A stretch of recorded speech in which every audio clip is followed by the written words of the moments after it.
মাঠের ফুটবলের সময়টা ভালো কাটছে না বায়ার্ন মিউনিখের। 11 মৌসুম পর বুন্ডেসলিগা শিরোপা হাতছাড়ার পথে দলটি।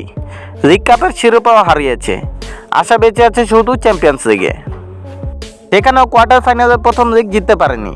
আর্সেনালের বিপক্ষে এগিয়ে গিয়েও ম্যাচ শেষ করেছে 2-2 সমতায়। এমিরেটস স্টেডিয়ামে 12 মিনিটে স্বাগতিক দর্শকদের আনন্দের উপলক্ষ এনে দেন বুকায়ো সাকা।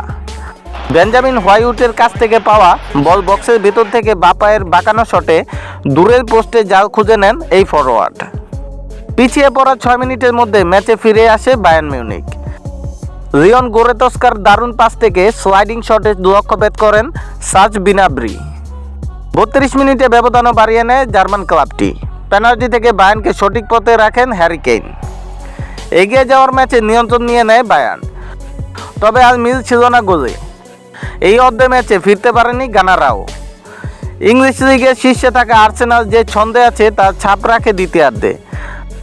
আক্রমণে আরও মনোযোগী হয়ে ম্যাচে ফেরার গোল পায় 76 মিনিটে। গ্যাব্রিয়েল জেসুসের পাস থেকে জাল খুঁজে নেন লিওনার্দো ট্রসার্ড।